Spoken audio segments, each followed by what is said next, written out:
Hello and welcome, everybody. I'm back. The boys have held the fort down for 7 weeks because I was gone for an inordinate amount of time. And then when I came back, I was ill for about 10 days. So I'm back. Those two have been holding the fort. And we've got a lot to talk about because Black Monday has just happened. Yep. Regular season is done. Yep. The important stuff starts now. But before we get onto that, how are you two doing? Because it's been a while since I've seen those two beautiful mugs in front of me. Yeah, no, I mean, could be better with how the season's turned out, but it's not necessarily about one team. It's about what's happening in the league right now. So, I'm doing great. You know, it is getting kind of chilly over here. Are you sure you're doing great? Yeah, I mean, the thing is, like, I'm not going to say it's an alibi. It's like we've just come to acceptance. Like, you know what I mean? It's almost like if we were all like, we'll get to it later on. But yeah, no, exciting time in the league, both good and bad. It's new beginnings for like a lot of teams and a long overdue end for others with regards to back office. Like I said, it's going to be like a long off season because right now, if I'm not mistaken, it's pretty much young quarterbacks to middle of the road quarterbacks with only like a few old guys left, really. So there's only one old guy left, and NFL, he's making way too many headlines for all the wrong reasons. way too many headlines. yeah. So there's only one guy really left. I mean, Stafford is kind of like in the middle of the two groups. But outside of that, we could be seeing a completely new era of NFL football because I always look at it as QBs. Like once all the QBs are refreshed, it's almost like its own era. So yeah, no, I can't wait to talk about it. It's going to be good. Peter, how have you been doing? Your Cardinals seem to show some life towards the end of the season. Yeah, it's been an interesting season. I like the finish that my Cardinals showed this season. I think the biggest thing is that we lost a lot of games, but we didn't lose them in like blowouts. I think I can only count like 2 or 3 blowouts that we had, but most of the time we competed, and that's a good thing. Laying the foundation for a new era of Cardinals football. That's certainly a good thing. And an interesting stuff for my Cardinals, which is going to boost us going forward, is the fact that we won 3 games against winning teams, which was more than Kansas City, Miami, and I think 4 playoff teams, 500 against winning records in the league. We had more wins against playoff teams than they did, so which is a huge boost for my Cardinals, even though we didn't make the playoffs. So that is a nice thing. And just looking forward to the off season. We're gonna talk a bit about playoff football, which is an exciting part. It's good to always be the neutral in these circumstances because then, you can freely talk without your emotions. But I'm sure there's someone here that can do that. Emotions were high for me about 4 a.m. on Sunday morning, UK time, when Gardner Minshew didn't put the ball on the receiver, and playoff football was a long distant memory for the season. But before we talk about ongoings in the NFL, we had the college playoff final. Yeah, obviously, and one Harbaugh brothers got himself a national championship, and it wasn't ever really a game. Michigan always kept them at arm's length, it felt like.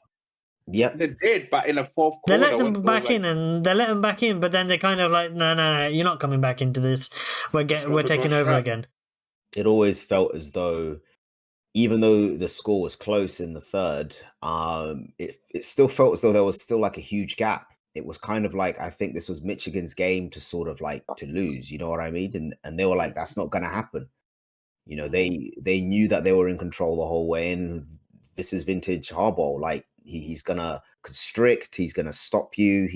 He's basically gonna slowly bludgeon you down, even if it's close. And then towards the end, it's just attrition. You know, they just run you over and they stay physical all 4 quarters. And it's a finesse team versus a physical team, and physical usually tends to win if it's like a drawn out battle. But yeah, Washington did good to go that far, but they just it's going to be interesting. It's going to be interesting next year with the expanded playoff system. Yep. Because whether teams are going to be able to, everyone's team is going to get in. There's going to be less snubs. I mean, if you get left out next year with then was it 6 teams now? 8 teams, is it? 6 or 8? I think it's 12, isn't it? Was it 12 teams. Yeah. Oh, if you get left out, then you shouldn't have been in the conversation at that point. Like, we're talking. No, but I think next season makes it much more exciting, fairer. So there wouldn't be no talk of certain teams saying that you look at make it. So you look at like March Madness, right? And how insane that is. Like, they've seen how popular basketball. Look, the reason why playoff basketball is popular is not because of the sporting. It's purely because of the brackets. It's only because of betting brackets. It's a bit insane. Yeah, there's no other reason. It's all because of March Madness, and I think it's a good thing for football to replicate. And I think it generally gives a chance, because here's the thing: because I think it's fairer them going to the 12-team playoff system, because then there'll be less talk of teams feeling that they should have made, like FSU, for instance, feeling that they should have gone and chance the playoffs, and you could have those amazing stories, like a team. Like, I remember there was this basketball team, Gonzaga or something like that, in one of the man down, the camera is down. It'll come back. It will come back. I'm used to it out. It'll come back. Sorry, I just slammed my keys, so that's why. It's so excited. So, like, there's this team, I think they were known as the Gonzaga basketball team or something like that. Gonzaga, yeah. Gonzaga. They had an amazing journey in the March Madness, beating the big teams, and it was all crazy. Imagine a team like what's that team a couple of years ago that beat Alabama? Louisiana Monroe gets to the semifinals. Imagine that would just surprise everyone. No, it's stories like that make. Do you think that's more prominent though in basketball than in football, because it's just there's less players and it can be less players it is. That's unlikely to happen. In college, but you do get those upsets. Like, look at how TCU came about towards the end, and they upset Michigan. You know what I mean? They had that moment, and then they go up against in the Georgia previous year. So it can happen. It can definitely happen, especially with the way that some of these teams play. All right, just a last thing on that. Have you heard about the amusing conspiracy theories of, the script is now written. Harbaugh will return to the NFL, and then next year, the Ravens and whoever he faces, providing it's in the NFC, will be in the Super Bowl, right? That's how the things works, right? Yeah, I mean, I think it'll be another Harbaugh brothers Super Bowl. Round 2. That would be amazing. I think that Jim gets his revenge this time. I think that also dictates where he wants to go. Like, I think that strongly dictates where he wants to go. I think he wants to play his brother. He wants to beat his brother. I think they both want to play each other again. It's either going to be the AFC Championship or it'll be in the Super Bowl. But hey, we'll park that because we don't know whether he's actually leaving Michigan or not. So first on our order of firings for us to talk about. Now, I think that this one is completely and utterly mad. Mike Vrabel fired as the head coach of the Tennessee Titans. Tragic. This is one of those decisions where you honestly don't know what's the plan for Tennessee. Like, first of all, what are your options? And do those options even want to be your head? Like, you have to understand, like, usually when you get rid of someone, you've got a plan. You've got good draft picks. You've got a young quarterback that you can develop. So they've got a young quarterback now, Will Levis, that they want to be developing, right? But the person who brought him in, pretty much, Vrabel, is gone. Yep. The GM is there. The GM is still there for now, but GM doesn't coach. Doesn't bring that what's the ethos of the building, the way that everyone that Vrabel was said to have brought this work ethic and effectively a culture within the entire place, and it was a very good culture. Now you've got rid of that. Yep, and there's no way that you can sort of replicate that, especially with the way the team is built. Well, Derrick Henry's going. Derrick Henry's going to go, yeah. So I'm kind of like, this is like a full reset. So it could be painful times ahead for Tennessee. Here's the thing, though. It's good for us. Thanks. No biasness there. It's a shocker, but I think when you listen to the owner, it was a case of different ideologies, and I think it dates back to last year. Last year, when has a winning ideology and the Titans have a poverty ideology. I think I heard about this. See, on the surface, right? Here's the thing: it's in a football analysis sort of way, it's a very dumb decision by the ownership group because Vrabel is a very good head coach. Who, yes, he has 4 winning seasons, 2 back-to-back losing seasons, and next season, Vrabel's one of those coaches that will turn it around and they get back to winning ways again. But the key difference was this: the GM they appointed last season, Ron Carthen, has a different way of wanting to build a team. So it's not meshing. It's not meshing the two. To how Vrabel wants to coach the team.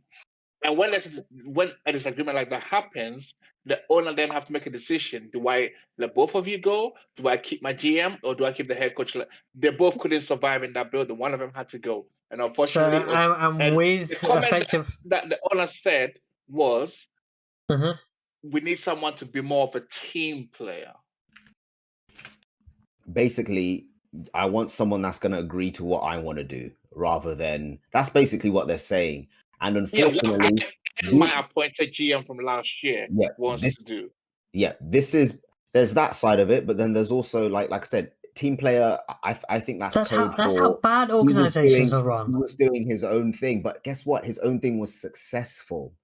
Right? Do you know what? Tennessee are about to find out. Actually, no, they were the best team in the AFC one year. Literally just 2 years ago.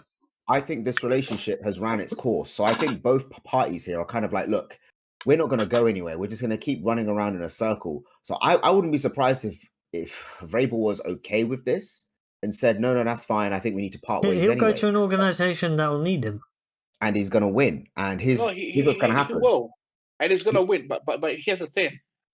I agree with you guys, but I'm just providing some sort of context and clarification to come to this discussion, which is like normally in the NFL coaching hires, right? These things tend to happen, and I think they should have corrected this last season, which is when you are appointing the GM, it sounds like Vrabel didn't really have an input into the GM they appointed last year, because normally GMs tend to go with head coaches that meshes with their idea of building the team and building the roster, and that's what's happened. So now there's an opportunity for Ron Carthen, the GM. I bet you he's going to pick the guy that he's always wanted to be his head coach. And that will be... but he's going to have multiple... He'll have multiple... OC. He'll have multiple stabs at it. 49ers. No, he won't. Because sometimes the owners will be like, okay, here's the deal. We speak to Get it right or you're gone.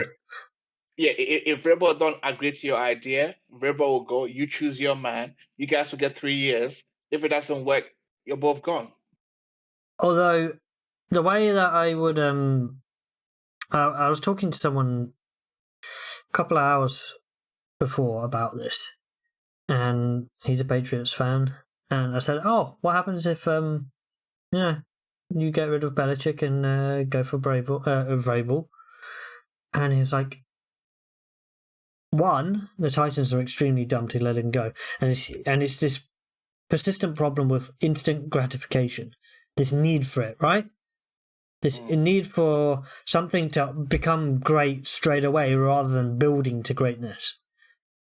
I think that's the same for like a lot of owners in the league, and some owners who've been at it a while and have been successful understand that this takes time. Like we're seeing it now with the Panthers. We're seeing it with young, impulsive owners. I say young, but long in the tooth. Just say impulsive owners. You don't even Very need to say they're impulsive. young. They seem to look at football as like a corporation fix. Like, this isn't working, I'll just fire you and hire someone else that can do the job. But that's not how it works. Well, that's Tepper.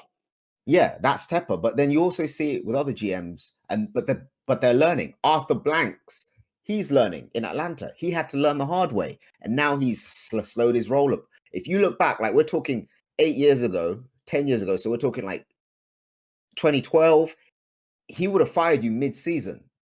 You know, that would have been the old Blanks, Arthur Blanks, but he's learned. And some of these owners are going to have to learn as they go along. Like, look, like, it's very hard to have this kind of success, and they're going to have to go through it. Detroit went through it. Patience. You know, they had a winning team and they decided to move off a good coach for what if, what maybe, you know, with the pencil. Matt Patricia, that failed. Your team actually got worse. And if you see what's happened now in Detroit, the ownership gave the new Dan head coach Campbell, a chance. yeah. They gave Dan Campbell a chance. If that was like, we're talking a decade ago, he'd be gone because of the bad season he's had. But they've realized that, no, wait, I have to stick with it. It takes time. Yeah, but do you know why Dan Campbell kept his job? Could have bite their kneecaps off. Yeah, exactly. We were biting kneecaps, bro. Like, it was a fight. It was a struggle. We didn't build this Lions team by being nice. Do you know how many kneecaps we've bitten? No pun intended. To get to this point, they bit a lot of kneecaps. Okay. Yeah, I think Tennessee ownership, Amy Adams, is about to find out how hard it is to find a championship coach in this league. They could literally be searching for a decade plus. 10 years will pass. And the thing is, you look at it, right? Still going to be looking. It is so hard to find that person. Like, we look at it. We've got a top level coach at Kansas City, right? They've got the AFC at the moment still runs through Kansas City, as far as I'm concerned. Because even when Mahomes is not playing well, Spags gets that defense playing insanely well. Yep. So then you've just got to beat the defense as well, which, like, and if Mahomes starts to turn it on and Spags has got the defense playing well, then that's a big problem. But unfortunately, luckily, his receivers can't catch, which is something that we'll talk about later on. All right, let's move on to the next. Well, this is more hot off the press. And the news that has come out of the NFL in the last couple of, 3 hours or so, Pete Carroll is out as head coach of the Seattle Seahawks, and he's going to move into an advisor role, and it's going to be all systems change in Seattle for the first time in, 14 years or something like that? Yeah. That is a huge, monumental shift. I don't think it's a massive surprise. It's kind of a surprise. But we knew that this day was going to come at some point. But we just didn't know it was going to happen now. Yeah, I mean... go ahead, bro. Pete Carroll is engrossed in football. Like, I don't think he's someone that can just, hang him up, walk away. He's made enough money. He's not that type of person. I think it's always going to be around him. And he wants to always be around football at some capacity. If he wasn't going to coach, then he would take a backroom role. He wants to be around the players. He wants to be helping them develop on and off the field. So this is I think it's a good move. Seattle does sort of need like a shift and a change. But I still think all the good things that Pete Carroll brought is still going to be there in spirit. And I think he's probably going to have like a large role, or at least an influential role in who sort of inherits his team and moves forward with the team. I think it's more of like a consultant. but once the team is handed over, effectively, he will take a much more backseat. Yeah. Now, I don't know what this means for. Well, one, Geno Smith. We assume that he's going to be he's their guy, but they didn't make the playoffs. But they had a winning record, so their pick is not going to be great. They're not going to... I don't think that we're going to be dipping into this draft for those positions, but it's an important off-season because they need to get it right. They're going to be picking a head coach, and they're going to need to rebuild this team to try and compete with the 49ers and the Rams. Oh, Oh yeah, absolutely. Oh, and the Cardinals coming up as well. Don't forget my team. We're in the division, okay? By the way, the thing is, for me, I think it's a massive surprise because this news wasn't expected at all within this current Black Monday slash coaching firing cycle. I mean, if you know when teams are gonna move on, you normally expect it will be announced that this will be his last season or whatnot, but nothing was announced before this news broke today. There was no whispers until the breaking news arrived that he's out. I like that I it think wasn't this feels leaked. I like like that it just came out. yeah, I feel like it was forced because when I watched his press conference about um when after they announced it and he given his statement, which it feels like they forced him like you're 72, it's time to go home, oh man. That's what it feels like to me. Um and they're still gonna keep him around the organization because of what he's done, the impressive winning seasons they've had, the fact that they've dominated the NFC West since he's been the head coach. So and I call dibs on Dan Quinn. I think this season a lot of the coaching Well, cycles there's might one be a place that coming Dan home Quinn spot. should not go. Where? He should not go back to the Falcons because we can see that happening all over again. People have said that on the internet, No, but he ain't. Nah, No. he's not. He's not going no, back no, there. no, I no, know they no. miss It him, wasn't to but do he with ain't Dan going back. Quinn. That was more to do with Falcons. But we'll talk about them in a little bit. It sounds like the fans want him back, but when I made the reference, this season could be a coming home moment for a lot of coaches. Vrabel, New England, hopefully, if and Quinn goes back to Seattle, that's where he came from. That's my money is on. They might just, and I think that's the one team he probably would tell Jerry that keep your money, I'm going home. But yeah, when it's your hometown team, it sometimes can mean a little bit more. All right, let's move on to. It's Bill Belichick still going to be the head coach of the New England Patriots, and I'm going to chime in first.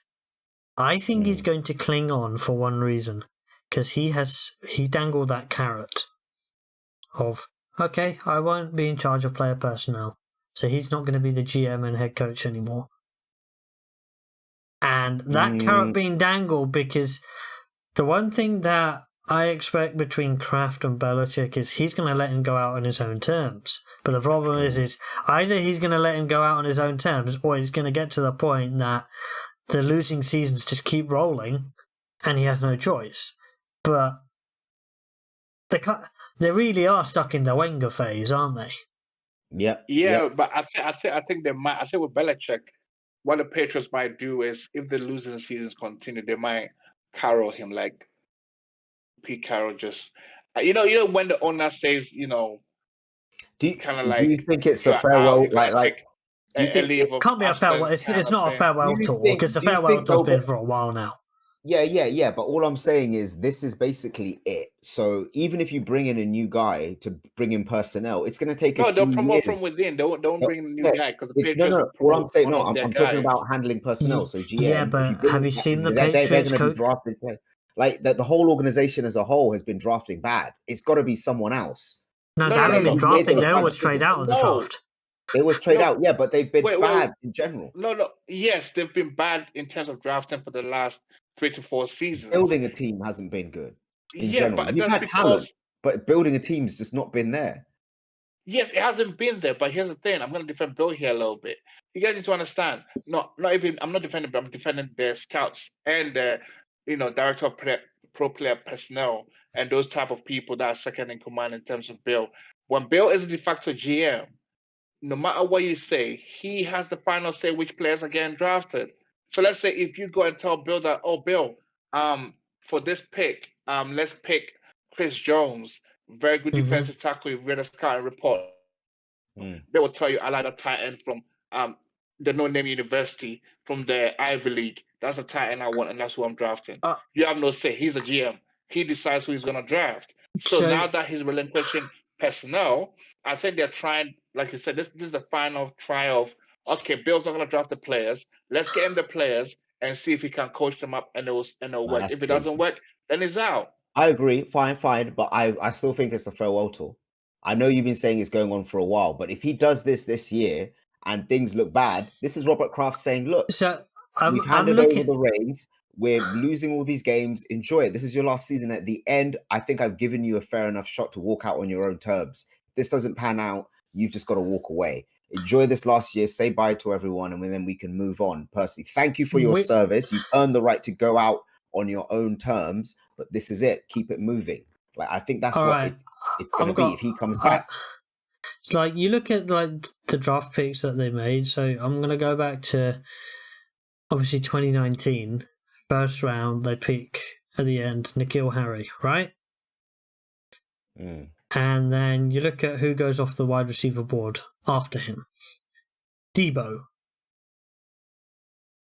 Yeah, Debo was how we use him. I think he needed to land in the right space because he was not an established route runner, but he landed in the perfect situation with the right offense. So that's I can understand that. AJ Brown, DK Metcalf. Yep. Three top level wide receivers, because Metcalf, everyone just thought, oh, he's just a bit of a one-trick pony, you know, like he's just huge. But actually, when he plays a game, he's completely like he's destructive because of that size. Yep, he's disruptive. He's strong. He's fast. But here's the thing: I think sometimes he brings in guys that, like I said, he always goes to certain schools. Like, he's a big fan of Rutgers. You know, he likes Rutgers, Pennsylvania State, Penn State. Scary Terrier, third round. He's just. Yeah. It doesn't seem to be. Yeah. It didn't pan out, obviously. Not just first round, but then you look at guys who were taken in the second and third, pro ballers, and he didn't try and go for any of these guys. You know, it's insert safety here, interior guard over here, slot receiver from Wyoming or whatever. You know, it's kind of like all over the place. And I'm like, there were guys available in the third round. There were guys available in the fourth round. And you didn't even make an attempt to try and get them, you know? So he's whiffed a lot on guys. And it's astounding the amount of players that are still on the roster 3 years in. A lot of them are gone. They've either left the NFL, they're no longer playing in the NFL, or they're on completely they're on teams trying to squads. Rehabilitate their career, or practice squads. So it's kind of like when you have a QB like Tom Brady, he's able to sometimes mask deficiencies that you have. All right. Now, I agree with Pete. He's not physically gifted, but Tom Brady can play the position. And I think that masked a lot of the issues. He made his average wide receivers look good. Can you imagine if you had like Julian Edelman, but you had like a Mac Jones throwing in the ball right now? Okay, so you see, when I hear all these talk, like, this is what sometimes gets me pissed off, because you started this now. No, saying anything about Brady. The reason why I'm triggered is because you guys talk about, you made the receivers look great. Fine. But what about after he throws 2 interceptions in a game and he comes back to win the game because the defense shut down the other team? But we're not talking about the defensive side of the ball. I'm not talking about the defense, Pete. Listen, I'm not glorifying Brady. All I'm saying is that you had that guy masking deficiencies. He like I said, he was very good at throwing. It was short, intermediate, easy passes. There, you happy? Let me put it this way, right? Think about football. A lot of the made time, receivers productive. You can't get away with that now if you draft guys that run 4.46. Oh yeah, he's great. He's going to be our deep threat. He runs a 4.6, 4.5. You know, like, it's not going to. I don't care how football speed, whatever. But I ain't seen no football speed from N'Keal Harry. You know what I mean? Let me put it this way. You look at the team, right? On the offensive side of the ball, they spend a lot of money. They've spent a lot of money now. Yeah, on the offensive side of the ball. On the offensive side of the ball. Quarterback couldn't get them the ball, and when they got them the ball, the wide receivers couldn't catch the ball. Yep. Now, what Brady could do, generally, he could get them the ball, right? Yeah. You are going to give him that, right? Yep. Yeah. And high percentage throws. Yeah. Okay, he had better wide receiver. He had Edelman, right? He had a go-to guy. Wide receiver. At the moment, they don't have the most go-to guy person at the moment is what, Gesicki at tight end. And yeah, I mean, you people underrate. Like, okay, so one of the greatest things that Bill Belichick ever did for Tom Brady was to give him, those tight end deal, the Hernandez. Yeah, but that's a long. Well, that's really far back. But that's a long time ago. All right, like look at it like this: Hunter Henry in for the LA Chargers, he was going off. He was going to be that third guy. Yet he decided to go for the money. Went with the Patriots. What's happened to his career? No, he didn't go. He had bad offers, but he went to the Patriots because of the Patriots because he got the money. Bill Belichick, I'm going to be a champ. Hunter Henry left money to go to the Patriots because he liked Belichick. They had a relationship since he was a kid. And look that's why Hunter Henry went to the Patriots. Well, we'll see. I guarantee if you told him now, hey, would you rather be with old Justin Herbert? You guys were getting something moving over there. So here's the thing. Yeah, but unfortunately, Justin Herbert has had a thing called Staley going against him. So that's true. Here's the thing. At the end of the day, it comes down to this, right? They've taken personnel away, but despite all the whips, right? I think you agree. If Christian Gonzalez had played the rest of the season, he would be in the Sauce Gardner bracket because he was having an outstanding rookie year until he got hurt. He was having an outstanding rookie year, but I don't think that one player would have masked the problems they had on the offensive side. No. I'm talking about in terms of you saying that he's whip, but at least he had that one player who was good in this. Yeah, but one player in 4 years is not going to do anything. Bill Belichick could always bring in defensive backs. He knew how to evaluate at least one position group. But that was like, let's be honest, like, look, Pete, I know you're trying to find a way to somehow take a shot at Brady in all of this. Like, we are not talking. By the way, all I'm saying is that okay, the personnel, like I said at the beginning, what you say, you got a point saying it could be a farewell tour, but it could also be Bill finally admitting and being honest with Robert Kraft and be like, I cannot evaluate these players anymore. I can coach. By the scouting I don't think it's that. I think it's more of I think it's more of he wants to stay in the hot seat. He said, all right, I'm open to not being this. Because he knows if he's not open to that, he's gone. Yeah, not just that, but maybe, I mean, some teams, people want to say, oh, there's options out there. People want to bring him in, but do they?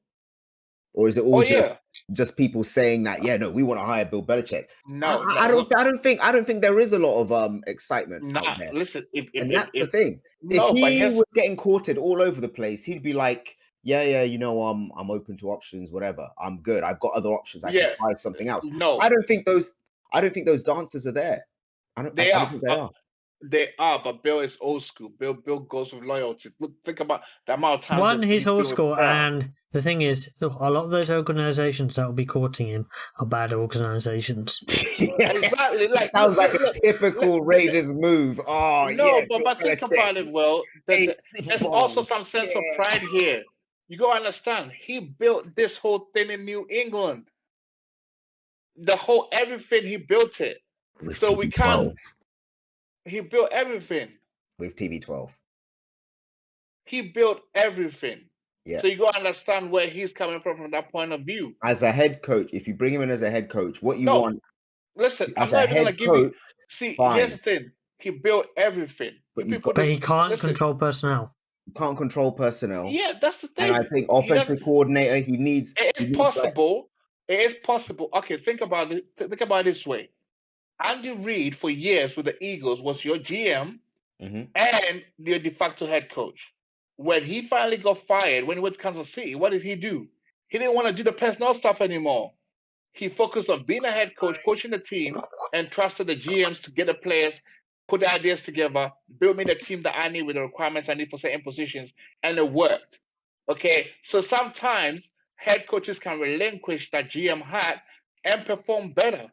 So let's give Bill that same opportunity. I think that's fine. I've got no issue with that, but make no mistake, this is it. This is his farewell tour. He'll be given this chance, I think. I think he's earned the right to do that at least. All I gotta say is that Bill, Bill, please don't be I'm begging you, Bill. I'm looking right into the camera and I'm begging you. Take Jaden Daniels, please. What? Really? Whoever the GM is gonna be, just take a quarterback. I think Dilly knows what I'm talking about. You want you want what's his name? Bryce Young, but ordered from Wish.com. Like, are you serious? Okay. No, whatever. That's what I'm saying. you get what I'm trying to say? You guys don't get it. In the 2024 NFL draft, the Patriots are picking 3, we are picking 4. Yeah. I just want the Patriots to pick a quarterback. Oh, he's making it about the Cardinals. Oh, just pick a quarterback. Yeah, I was about to say Jaden Daniels you don't have one. is like a car crash in the league, man. I'm sorry. Like, it's not okay. Nah. We're gonna talk about the Panthers a little bit later on because obviously we'll have that Bryce Young discussion. But all right, I'm gonna move us on, and it is now gonna be time to.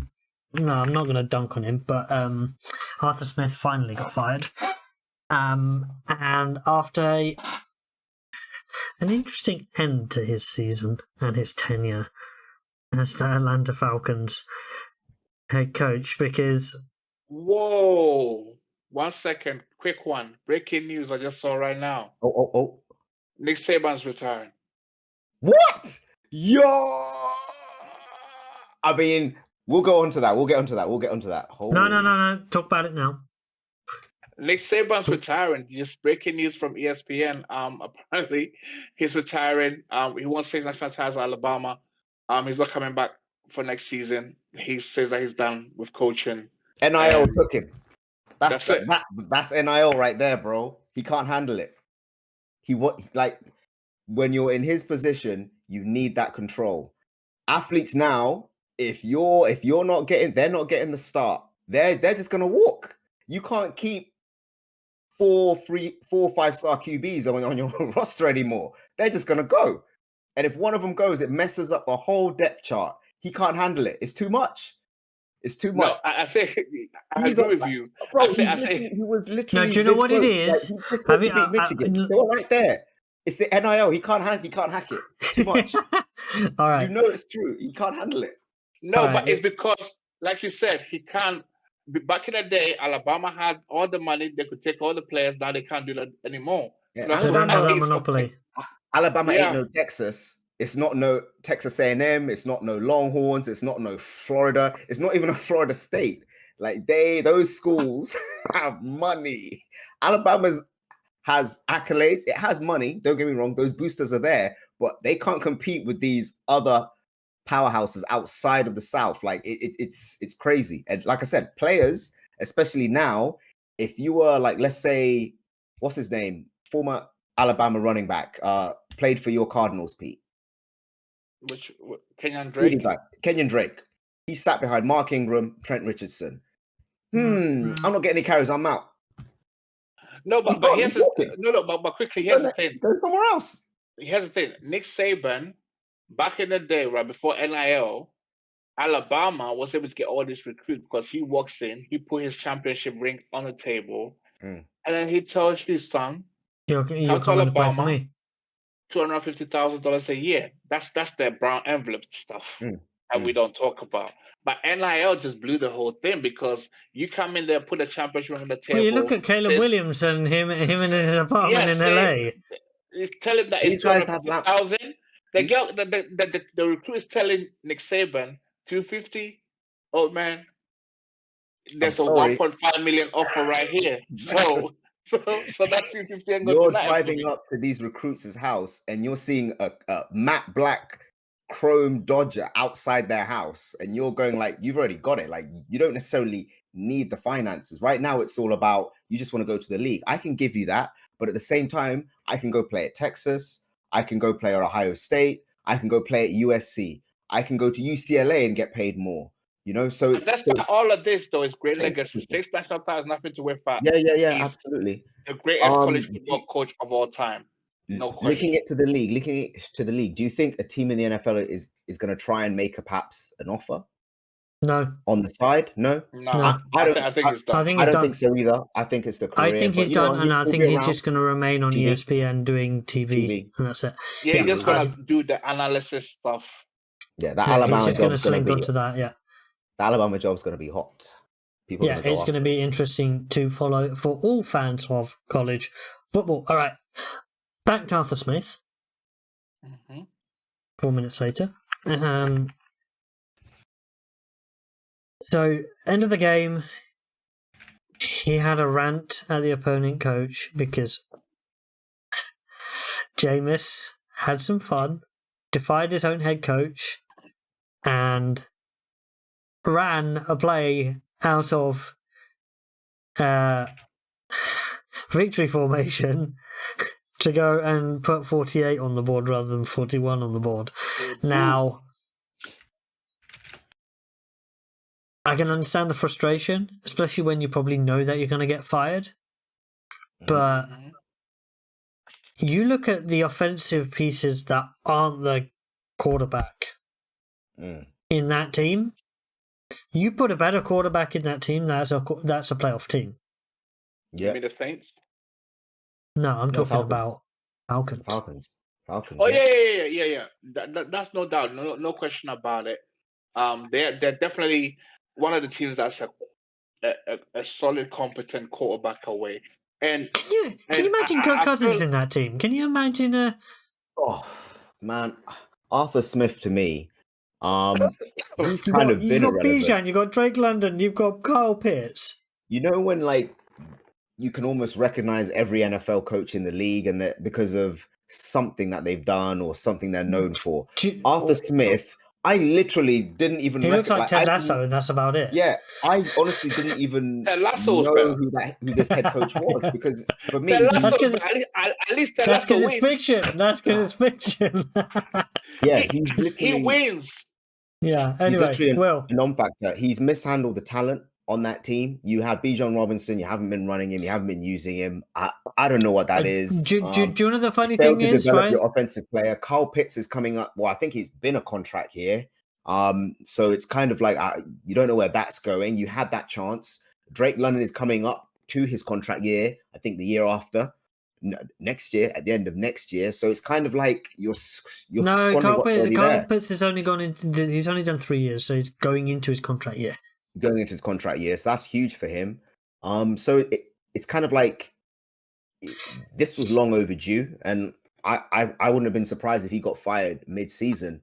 But the Falcons need this because they are a QB away right now as far as being an explosive offense and a serviceable defense. They've lost games, but they haven't lost by a lot of points. Let me put it this way, right?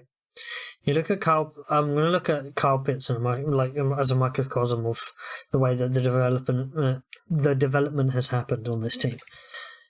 Rookie season, he had an issue. He just didn't get touchdowns, right?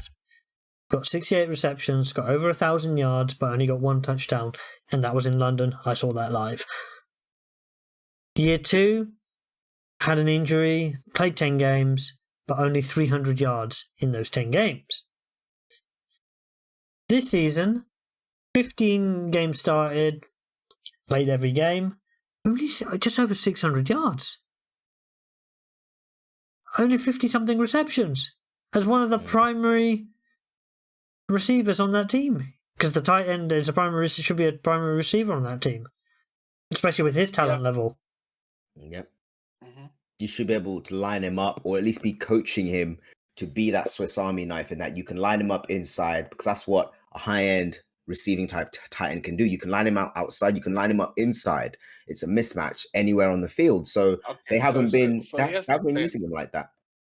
So here's the thing. Arthur Smith, this is my take on it. Arthur Smith is destined to be a number 2. I don't think he's a head coaching material. He doesn't know how to lead an organization. Purely from the perspective of, I think being a head coach overwhelmed him. I think he's a really good OC though, because when he was at Tennessee, they had very good offenses during his time there. Hence, he got that Atlanta job, despite that his millions to Arthur Blank behind the scenes. But he's a good OC. Maybe not elite, but he's good enough to win games with your team. Plus, that is millions also helped get the head coaching job with Atlanta Falcons. But that's neither there nor there. But here's the thing. It's very interesting how he got fired, but the GM remained, right? The GM didn't get fired. And that's because the GM... Do you know why I would say this? You look at the pieces that the GM has brought in, right? That's what I was about to say. They're considered talented. They're still the shelf life of those players is still not gone. Still not close to being gone. Drake London's extremely young.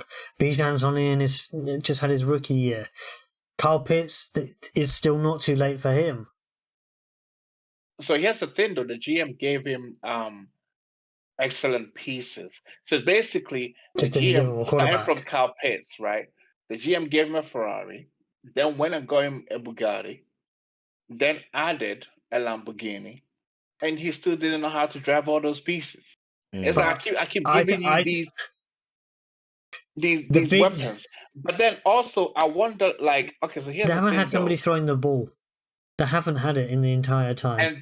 And that is where Arthur Smith got wrong and got fired, because if in any of those 3 seasons you were not able to tell your GM that I need a bona fide good quarterback to run this offense, because I think Arthur Blank said part of the reason why he got fired was because he said Desmond Ridder is the QB they needed, and he believed that Ridder could develop. That's what he told the owner. No. I'm shaking my head as we know it was never the case. Exactly. So why would you do those sort of things there? But here's the thing, though, and this is going to be an early prediction. I think if the Bears don't take Caleb Williams, Atlanta might move up to number 1. I think the way Arthur Blank is speaking, they might move up into the top 3 to get one of these top quarterbacks. I think that would be a good fit. I think that would be because that's what Atlanta are picking 8th. Yeah, because if Carolina can move up from 9 to 1, Atlanta would do so. They'll do it, provided they have the head coach that can build this offense with whichever QB they pick from the draft, because they're QB away, like Will said. The defense is actually sneakily very good, and they have excellent offense, and the offensive line is good as well, and they have excellent pieces already. So it's a quarterback that they need. All right, so obviously, I mean, Atlanta. Listen, all Atlanta needs is pray that New England would take Marvin Harrison, call Arizona, give us 2 first-round picks. We can have the 4th pick. Imagine Marvin Harrison. No. Can you imagine Marv? You're going to the Patriots. He's there like... No. He's dropping to 15. Nah, he's not. Bro, he's not even going to be at the top 5. That would be the biggest joke of the NFL. I would say the NFL driver needs to be abolished if he was to drop to 15. You might as well give the bomb mask that whoever gave Larry Tunsil. He needs to be paired with Anthony Richardson. That would be a match made in heaven. Do you have 2 first-round picks to give me? Good luck. A lot of teams are gonna want to get him. Well, this year and next year, right? Because we're not going to get another one this year. If you got 3 firsts for me, I'll happily move down to 15. 2 firsts? Since when did 2 firsts become 3 firsts? He's not worth a franchise. We live in a different world to what we live in. I know, Peter. Peter. I know you live in Cloud Cuckoo Land at times when it comes to trades. But all right. Riverboat Ron. Speaking of the team with the second pick, Riverboat Ron. Hold on 1 second. I need to move. Riverboat Ron. Just 2 minutes. Okay, just 2 minutes. Okay. Now, Paulo, we were going to talk about it, but we didn't actually talk about it. The Jameis Winston thing. He did it for a teammate. His teammate needed a touchdown, and they agreed to do it. So people need to stop blaming him for it. It was a whole team. I just thought it was amusing. It was fun. I thought. I think it's a whole cover up. Anyway, I think the coach was okay with it because he didn't seem to have an issue. The head coach was like, "I'm not really upset." Do you know why I say it wasn't?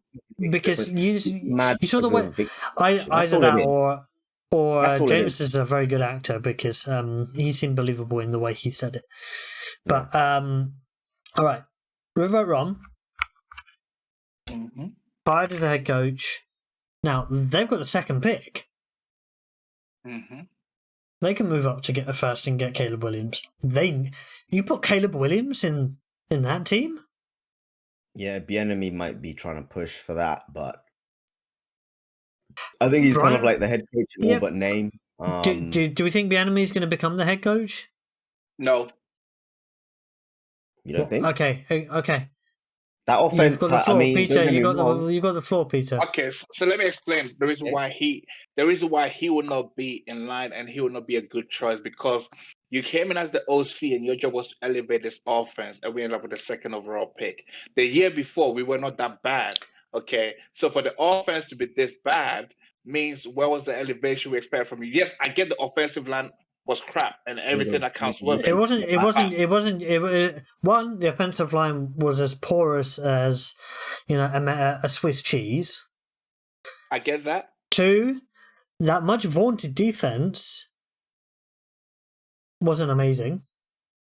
They had to ship off pieces because pieces away. I get that, but that's because they realized it was a lost season. But from training camp, everything, even you yourself, Will, you were talking about Sam Howell. Oh man, he's about to do something in this league. 21 touchdowns, 21 INTs. That's what he did in this league. Okay, so that's what I'm trying to tell. I kept warning you that Sam Howell ain't that guy, but you kept fixing your wagon to him like he's that guy, but he wasn't. Okay, so that's why I'm saying it's gonna be a total reboot. The enemy probably goes back to Kansas City because the reports from the Chiefs this season, a lot of the players were saying that we miss EB. Eric Bieniemy was holding them accountable and was harsher on them when it wasn't going right, and the offense would turn it around. So they will welcome him with open arms because all the offensive players in KC love him. Some of the Washington players didn't love AB because they weren't used to his style of coaching. Yep. Do you know how spectacular the collapse was for the Commanders? Week 9, they were 4-5. See, so they still had a chance. They still had a chance. No, they didn't really have they had a chance, but not really. But it wasn't realistic. No, but when I said they have a chance, I didn't mean like really take it up, but maybe 8-8, 8-9. But when you finish with the second overall pick, that means how I remember the roster. Are you telling me this Commanders team had a chance of you look at their schedule? Seahawks away. Okay, Giants. But I think they still had the quarterback at that point. Cowboys twice. Dolphins, Rams, 49ers. And away at the Jets. Now, away at the Jets obviously is...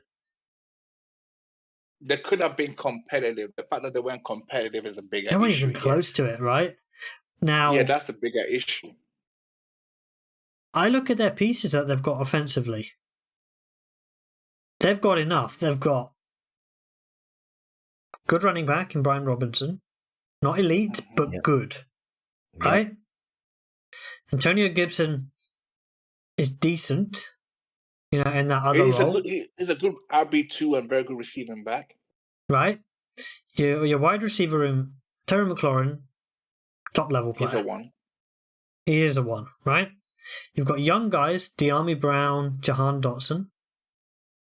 Young and hungry. Good You've got the seasoned pro in Curtis Samuel, who's actually a reliable receiver. And then you've got Logan Thomas as your tight end. They could get an improvement on that. They could grab one in the draft. You can get an improvement, but Logan Thomas has been pretty decent. He's not been great. Yeah, he's a decent player. Nearly 500 yards on that offense, that's not bad. Now, they're going to be going for quarterback. They have to be. Oh yeah, absolutely. I mean, it's a case of get a quarterback in the draft. I don't think they should go the veteran quarterback route or look in the quarterback market. I think get one in the set for the draft. Either you're trading up to one to get Caleb Williams if the Bears are willing to trade that one to you, which I'll hate it, but that's neither there or not. But And even if they don't get Caleb Williams, Drake May is a pretty good quarterback as well within their scouting, because it's May and Williams are the top two quarterbacks that I expect to go off the board. So you get one of them to command your offense with your new coaching staff. So be. I think the biggest indictment on Ron Rivera, for me personally, which I find a bit disappointing, is the fact that that defensive line, I don't know what was missing. He couldn't get it to reach the level that the talent demanded, because they were all like, it reached it at sometimes, but not in not. It was way and back the consistency when, right? wasn't there, because when you have Chase Young, Montez Sweat, Jonathan Allen, but and they were deep. And you look at Montez Sweat, you took him out, you put him into that Bears team, and look at what that Bears team is now has been doing. That defense and that's the biggest completely changed. Didn't get fired. Yeah, I would say Montez Sweat saved Eberflus's job, literally. Yeah, you could say that, because the team just turned around, flipped, off one person. And they released the shackles a little bit off of Justin Fields. Yeah, I mean, the biggest turnaround was their defense. The offense has still got some issues. Do you think that Justin Fields could end up at Atlanta, maybe? I mean, that's a possibility, but I think it all depends on who the new head coach of the Falcons is going to be, and if they're open to having Justin Fields as their quarterback, especially if the Bears making known that they're trading. Yeah, they wouldn't have to give up as much. No, they wouldn't. So that's an option there. And like I said, I will speak. I think it was last week. I told you, Pete, if Caleb and Justin, they would have to trade him before the draft. They're both neck and neck with me. Because after the draft, they have no leverage, right? If they were in the same draft, no. Forget Justin Fields' NFL career coming out of college. No. I'm telling you right now, I've watched the tapes. I've watched some of the tapes between the two. And the reason why I said that they are not is that Caleb is a much better thrower of the football than Justin Fields is. I think he can create more. I'm talking about throwing the football. Okay. All right. But I can see them picking him up. All right. Moving on. Panthers GM is fired. So that Panthers GM has made some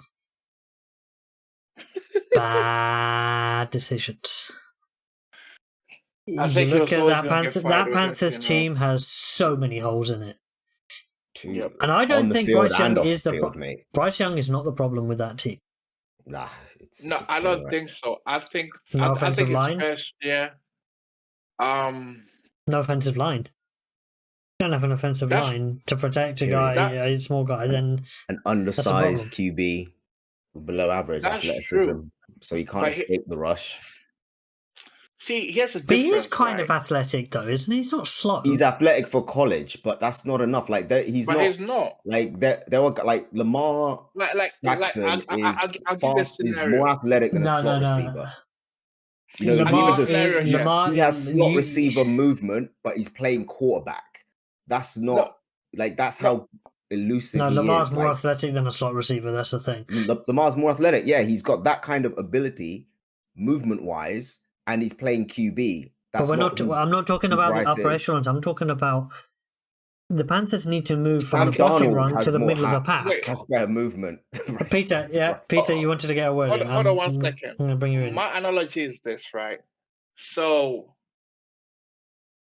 Bryce Young finds himself in a similar situation to when the Cardinals took Kyler Murray, right? The roster was pretty much Kyler's rookie season. The roster was crap. But it was much better than Bryce's because Kyler is super athletic. That's the difference. Because as bad as the offensive line was, if you're going to take a quarterback number 1 overall and your offensive line is crap, either A, they're super athletic, or you're going to make sure the offensive line is at least to an average, standard to give him a chance. And because Bryce Young, like Will said, his college athleticism will not suffice in the NFL when your offensive line is that bad. Correct. You need to be able to move. And Bryce Young has quickly realized, I'm not faster than these guys. So he needs a line in front of him to be able to, He's not like play. Mac Jones levels of slow, but he's kind of in between. I mean, I put his athleticism in the same bracket as Patrick Mahomes. The reason why I say that is because here's the thing: like when they can move, but Mahomes is bigger, so he can move a little bit quicker. Yeah, he's bigger, but I'm talking about the speed with which they run. They run at kind of like similar speeds, whereas Kyler Lamar are fast and quick. Like if Kyler Lamar take off, they easily get 30, 20 yards. Kyler Lamar, Richardson. Just trying to think. Is there any that in the because they're like fast and quick, whereas the Danny Mahomes. Dimes. Yeah, I mean I'm just putting that age to wind you up. They're running for their lives. Like Bryce Young is always running. Let me put it this way. Okay, you know how you run to create space? Quite well. Bryce Young is just trying to run away to avoid defenders. Let me put it this way. Danny Dimes is quicker than Bryce Young. Yeah, he is. And he also had a similarly poor offensive line in the past. Yes. So that analogy is actually quite a decent one. He was hit a lot, but he was also able to escape a lot. Bryce Young hasn't been able to escape a lot, also because his receivers have been covered. Not only has the rush been bad, and the receivers have been covered. But here's the thing, though. Like you said, the previous GM, he butchered the roster before they traded up to get Bryce Young. Like you're trading up for a quarterback, right? And you look into your roster, right?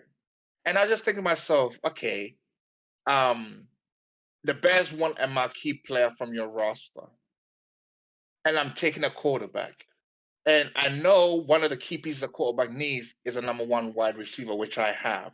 Why would I trade away that number one wide receiver when I could just give him Brian Burns, as a pass rusher? And then even if our defense is bad, at least we can score some points and see that our rookie quarterback is good.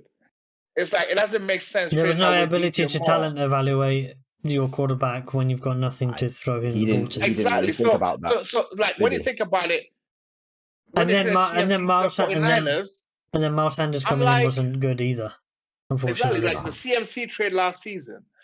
If I guess they didn't know at that point, but I would have kept CMC and made sure that Bryce Young had CMC and DJ Moore. I think he would have had a better rookie year. I'm so happy for CMC that he's out of that situation. Because the quality of player that he is... I'm happy for him, but do you think Bryce Young would have loved the CMC right now? Yeah. Well, no, because I don't... do you know what the big issue is? That offensive line was so bad that CMC would have just been running into a brick wall. He probably would have been injured again. I wouldn't be surprised. Yeah. So it's a good thing for CMC. All right, I'm going to move us on to a couple of quick ones. Wink Martindale gone, and boy, it was acrimonious leaving because rumor has it there were some expletives when he went out the door, and some other rumors of Wink and Dable not being on the same page at all when it came to coaching. Well, I kind of think as though, this is Dable's team first. He is the head coach. Was Wink on the staff before Dable arrived? I believe he was. Because I don't think Dable picked him. If Dable brought him in, I don't think he'd be booting him out. So Dable comes to the team, transforms their fortune. Obviously, you've got Tommy DeVito, who's played really well for them down the stretch. So he's shown that he wasn't on the team. Brought him in. He brought him in. He brought him in. Okay, so there's something going on there, man. I reckon he had to leave because there's something else a lot worse that if that got out, it would cause more problems. So I think this is basically a case of just leave before things get worse. So if you bring a guy in, then that's you vouching for that person. I think a big thing also, he was brought in as a defensive coordinator, and the defense hasn't been to the level that you'd expect, especially a New York Giants defense in the past has been mean. Yeah. Or at least when they won chips, they played tough. Yeah. This team? Not so much. Yeah, I mean, this is. I think it's only going to be an upgrade for them because there's a lot of really good defensive coordinators out there. Coordinators, not head coaches, coordinators that can come in and change that defense. All right, so it'll be interesting to see who they pick, what kind of scheme they want to run, as well. And they have pieces on that defense as well. All right, and then Getsy is gone as offensive coordinator of the Bears. Good. And Eberflus is staying, and as you alluded to earlier, probably that was saved by Montez Sweat. Montez Sweat. Yep, Montez Sweat just saved his job. Yep. Getsy, but it's weird. They just fired Getsy. They fired him and the whole offensive staff. Yep. Because QBs, you look wide at receivers, tight end coach, they're all gone. Everyone's cleaning, out there. They've cleaned house on that side of the ball. So now wide receivers, running back, assistant tight ends. Yeah, that's the whole damn offense. Eberflus took over that defense, right? Yeah, he did. And it coincided with Sweat coming back, and that defense became mean again. Yeah, so Eberflus apparently reports that he's going to remain the defensive play caller. He is going to bring in a true defensive coordinator to help him on that side of the ball. But that's one thing Eberflus has always been great calling defenses. I mean, he's always had good defenses, especially when he was with the coach. He saw the problem, he fixed it. Now it's whether he can help put in the guy on the other side of the ball that can fix that side of the ball. Now, whether or not it's going to be Justin Fields or whether it's going to be Caleb Williams, we're going to talk about it till our ears go blue, right? Up until the draft. So there's that. All right. There's the hirings and firings. Has Caleb announced for the draft yet? He still hasn't. The deadline is Monday. Monday, yeah. Yeah, we'll see. Deadline is that will change everything. Imagine if he says, "No, I'm going back to college." Whoo! Bro, he's not going number one anymore. Yeah, his draft stock will drop, right? Okay. Yeah, because the situation. The advice is when you are hot, you go, because too many times players don't go. All right, so I'm going to give you a hypothetical situation. Caleb doesn't go right into the draft. Bears keep Justin Fields. Why? They pick Marvin first. Yeah, it's a possibility that they'll pick Marvin. Because then you have DJ Moore and Marvin Harrison. And Cole Kmet. Yeah. That is a dangerous trio. That's your core done, but... Yeah, but if I'm Marvin, I'll call him audible. I mean, I'd rather prefer a quarterback that can actually throw the football to throw me the football. Are you basically calling him a running back like I'm not being baited by this, Pete. So are you throwing the shade on Justin Fields that people have thrown on Lamar Jackson for all these times? But you have protected Lamar Jackson because you say he is a quarterback, not a running back. I think Justin Fields' Lamar development is a quarterback. But all the jokes over the last how many years. Justin Fields' development just took a hit. Why would I want to go to a team? I'm talking about Marvin Harrison Jr. Why would I want to go to a quarterback that has never thrown 20 touchdown passes in a year? Lamar did that in his first year. But you, in the NFL, you generally, especially when you're a position player, you don't have a choice. He's better than Kyle Cord. I mean, plus Eli Fuller trade. Ohio State connection, man. I can do it. That Ohio State connection. Even though he wasn't your starting, he wasn't out as your main guy. You still had him on your number. You were still throwing to him in practice. You have that connection there, so maybe that's going to help. So here's the thing, Pete. I think it's actually the opposite. I think Marvin's going to be okay with his boy. He'll be like, you know what? No, I'm good, because I know what he can do. I've seen it with talent around him. He's better than Kyle Cord. Who was their Ohio State QB this year? Kyle Cord. And how'd that end up? Wait, hold on. He can go, but all I gotta say is, when my league neighbors is winning offensive rookie of the year, don't look at me, all right? Okay, yeah. All right. Let's park that for now. Super Wildcard weekend. Got 6 games to talk about. And game number 1 on our list is Bills Steelers. Now, the way that I think about this game, TJ Watt is not playing. He is out, already confirmed. Yep. It has a massive impact on the way that this game is. Yep. Change the whole landscape. Can Mason Rudolph win this game for the Pittsburgh Steelers? I mean, there's always a chance, but no. Pickens is going to have to go off, but I don't think even that's going to be enough. The reason why it's not going to be enough.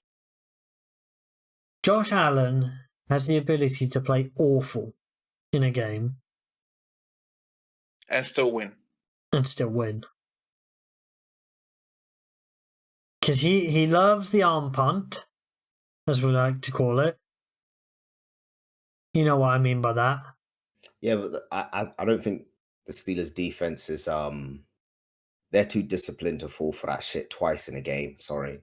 What, arm punt? They're still gonna. I mean, it'll catch them off guard once, but I don't think it's gonna like. So what he'll do is he'll try that 4 times a game. He's not going to try it once. You know him. He's going to try it. He's going to try it every quarter. He's going to try an arm punt. You know, and one of them is going to be an interception or a turnover. Wow, arm punt. Not for his throwing skills. Not even a throw. No, but the thing is, it's not. It's when he throws. It's when he throws into triple coverage when there's zero chance of the receiver getting there, and it's better than a punt because he throws it so damn far. Ends up being an interception, but it ends up being a great punt. Yeah, I mean, defensive coordinators have a black book on these quarterbacks, and they're getting it out, and they're being like, "Yeah, so he's gonna go for 4 of these this game." All right. Yeah. So do you know why? If you see him punt, if you see him lean back, and you see that, you know how when you're playing Madden and you've got like how vertical you want the shot. If you see his hand up high, I don't care who you're on. Everyone go to the deepest man because you're gonna get. But you know, what are they gonna say? But he did that on 4th down last week and managed to gain yardage. Hey, some will work, some won't. Here's the thing. Quick keys. Before I go ahead, apologies to all of you guys. By the way, Caleb Williams has turned the night facility, so he's coming to the NFL, basically. What I'm saying is, the Bills will win this game because, like we said, Josh Allen will make mistakes and they will still win. They have the much healthier roster. TJ Watt is a big miss because when you don't have someone, if TJ Watt was in, they would have had a chance of winning the game because he's a game destroyer. Exactly, because he could turn up and wreck the game for the Bills, but now that he's not there, it gives them the opportunity to concentrate and manage the game, have a bit of an offensive explosion to help the Buffalo Bills. I think it's playoff time. I'm going to need Stephon Diggs to put his crybaby tantrums aside and sit down and work with his quarterback in the playoffs. For some reason, he's just got completely and utterly gone off the boil. Because throughout the season, I just didn't get it. Like, you have a quarterback, he likes you, you like him. You guys are working together. If the ball's not coming your way, find a way to handle it indoors. All this always complaining, yapping. Do you know how many receivers would love to have Josh Allen as their quarterback? Come on, man. So I'm gonna need him to stop complaining. Stick with the game plan, play the game, and I think the Bills win this one. Steelers have a chance if they play a ball control offense, but I don't know how much they can have an effective run game against the Bills. Playoffs is a different animal. I think the Bills will come to play, and I think the Bills are at home with this one. So I think Buffalo takes this, and whether he makes mistakes or not, Josh Allen finds a way to win because the Steelers ain't got the quarterback that can elevate their play, especially in the playoffs when everybody plays at a higher level than the regular season. Yeah, I think, I can only see a Bills winning this game, but I can see the Bills royally stuffing it up as well. Now, you said the only way they lose is if those turnovers turn into points for Pittsburgh. Because generally, Josh Allen is going to the way he's been playing. He plays higher risk ball. So last week the 2 INTs that you threw, it didn't turn into points for the Dolphins. But one of them was an arm punt, as I called it. Yeah, they were both arm punt. Yeah, but it didn't turn into points for the other team because as the defense stepped up and prevented that. Yeah. So that goes a long way. It's going to be interesting because actually, one thing on the Steelers side of the ball, Najee has been playing better. Like he's been running. Yeah. Well. Yes. Oh, he got his eye fixed, so now he can see the holes now. He had an issue. He got that Jamie's plastic surgery, so now he can see. Because before he wasn't looking at the holes. Now he can see it. Jokes aside, he's been playing a lot better. All right, let's move on. How amusing will this be if the Packers go into Jerry World and knock out Mike McCarthy? Will, the floor is yours. Take it away. Oh man, I don't. You know what? This is almost if the suffering my Eagles have had to experience was the sacrifice needed for this to happen, to give Dallas this false sense of security, then I would say it is 100% worth it. It would be an absolute disaster. A lot of people have been saying that this is sort of Dallas's best chance to win a championship. Because they have that momentum right now. Their offense is firing off. Dak's playing the best football of his career. But they've got this giant brick wall that they have to get through to even have a chance. Yeah, they've got a lot. And it's not this week. This is it. It's not this week. But they can't be caught. Like you can't, especially in the playoffs. No, it's a brand new NFL, season. you can't, everything goes on this game. Going to play different, especially in the playoffs. So every team's reset. It's a fresh start. So you can't be caught looking over this game to next week. You've got to play your best football every single game as though it's your last game. You know, that's and Gilmore got injured, that's what makes it so towards great. the end of last week. So I don't know if he's... I think they're going to be prepared. Realistically, they should win this game. But if they get bumped in the first round, like it is going to be an absolute travesty. But it's unrealistic. CeeDee Lamb is too good. He's going to get open. I think that's the thing. Playing well. CD is playing out of his skin. He is playing crazy, so well. There's a reason why he was on the All-Pro players, the Players All-Pro team.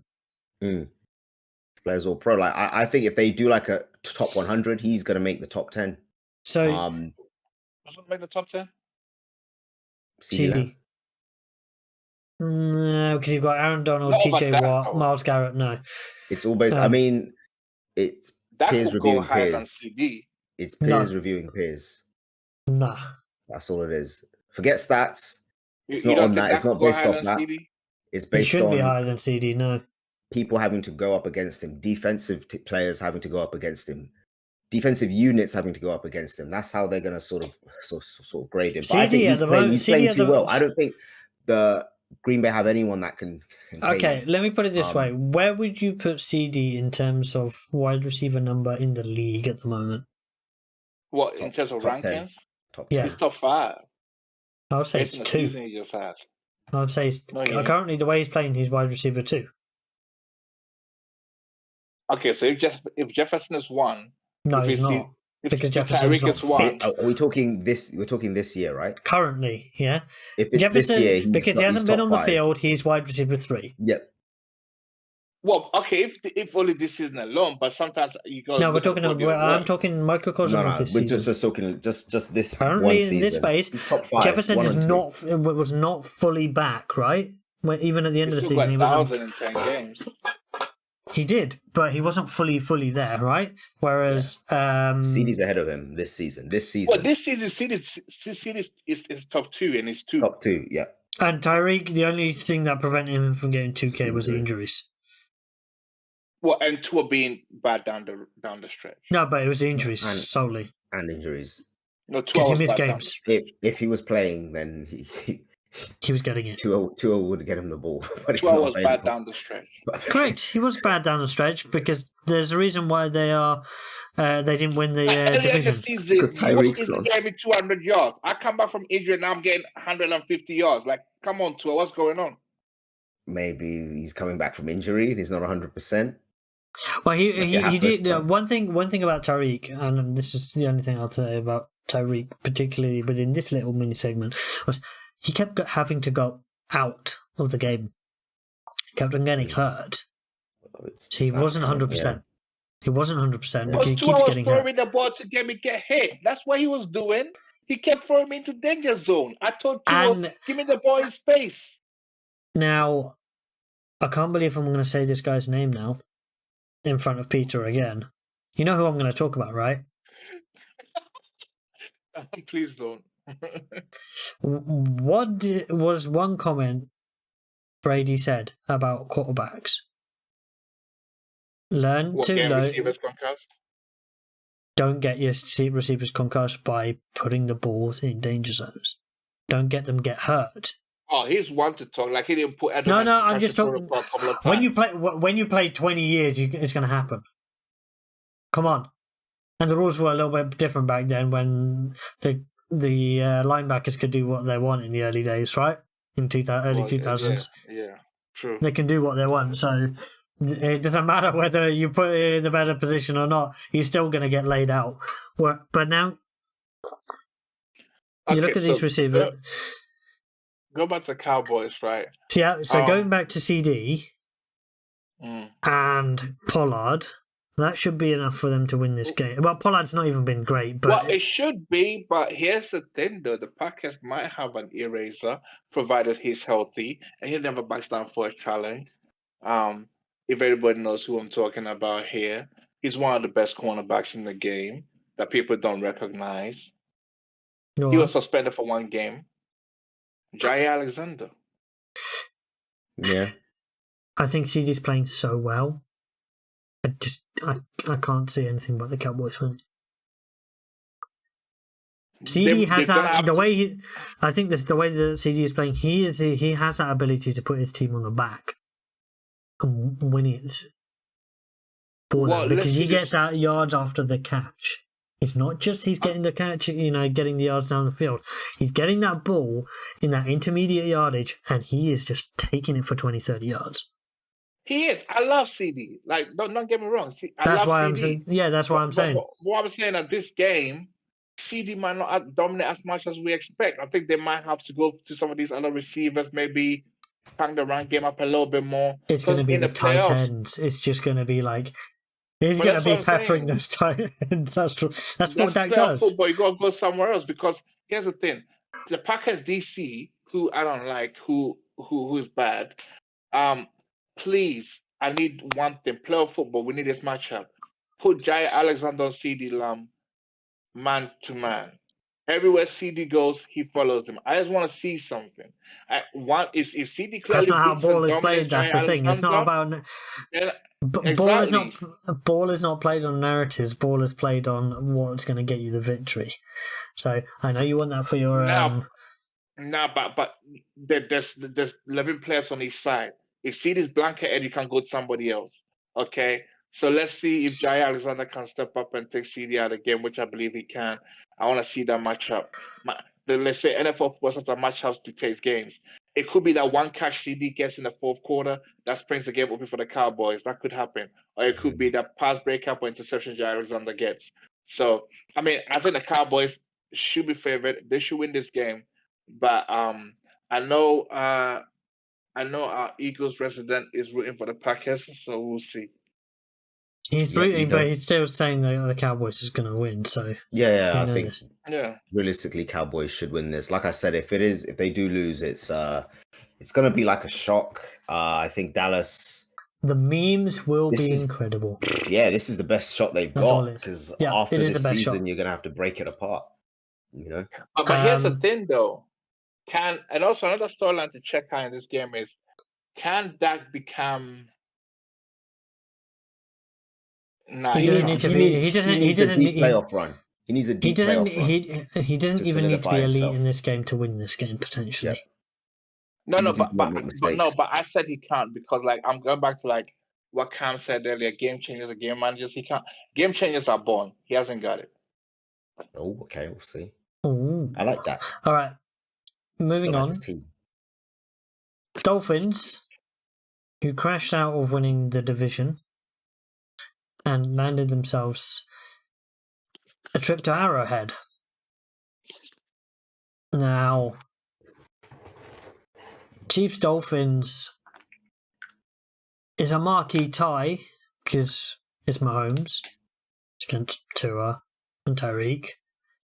Obviously, Tyreek going back to Kansas City for a game.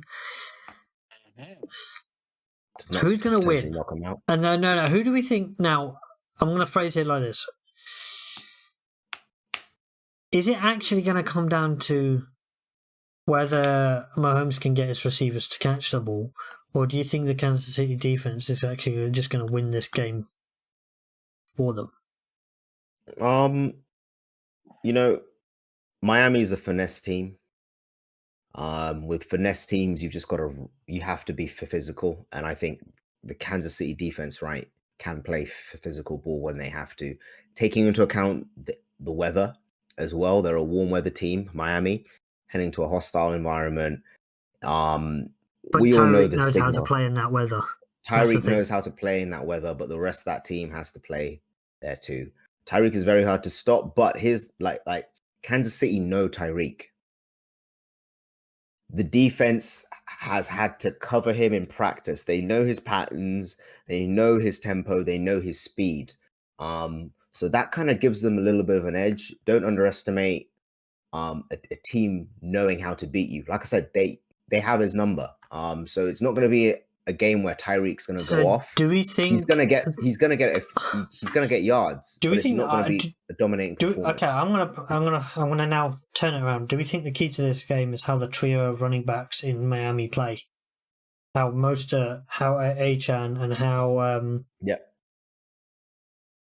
what's his name? Jeff Wilson. Yeah, because Wilson's back. How those three run game. They're going to have to be able to establish the run early, and they're going to have to keep going back to the run. I don't think this is going to be a high-scoring game. The angriest runner in the league, who seems like he wants to attack the ground every time he's running. Literally, he's running. But I think I don't think it's going to be a high-scoring game. I think for some reason I think the same as well. Yeah, but there'll be some big plays, but I don't think it'll go over 25. I think that's where about the winning team's going to score 24-25 to win. Peter, you wanted to say something. Has to overcome his receivers and errors. You can't afford. I don't think. No, I think. But I don't think that's in his mind going forward. His receivers' errors, not his errors. This game will come down to. I think it's going to Spags. Spags, Isaiah Pacheco, and Travis Kelce. They're the keys to Kansas City winning this game, because the most viable option for Patrick Mahomes would be Travis Kelce and their connection. But he's his only option. But that's what I'm saying. So when I say Isaiah Pacheco, I mean the Chiefs are going to run the football probably more likely than they would like. And that would be the best course of action for them, because the weather is predicted to be -5, like really cold. Losing Bradley Chubb. That's a big factor for the Dolphins.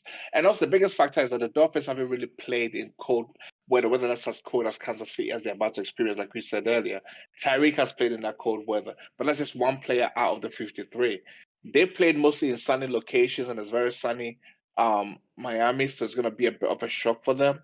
Played in Buffalo where it was cold, but then they lost. Yeah, but Buffalo's not as cold as Kansas City. Kansas City is -5. It's extremely cold. I think it's colder there than Buffalo. Buffalo can be horrific. We've seen those lake drifts. So I think the Chiefs are used to the weather and the elements that come with it, and also it being towards like playoff atmosphere, playing in that cold in Kansas City, and their stadium is known to be one of the loudest in the league, especially in playoff football. They can't be burning timeouts willy-nilly in this game. Exactly. So, if I have a chance. I mean, one key factor on the Dolphins side I'm looking forward to see when I watch this game is how Tua throws the football in that cold. Because playing in a cold weather like that can have an effect on how you play as a quarterback. That's why a certain TB12 like his football's underinflated in the code, but that's neither here nor there. Any chance? So as you can see, that's it. I think KC wins this game. Sparks defense, Pacheco running the football, and occasional shots to Travis Kelce to give himself a passing game. And this offseason the Chiefs' needs are simple: wide receiver free agency. Like every round, just draft a wide receiver. Well, it's a good wide receiver draft. I mean, if you look at the whole of Washington receiving core, that they're going to be available potentially. So they're all solid receivers. So you can definitely get several receivers in the draft. Even if you don't grab one in the first, you can get guys that are probably going to beat the guys on your roster for sure. All right. Predictions for this one. Kansas City Chiefs.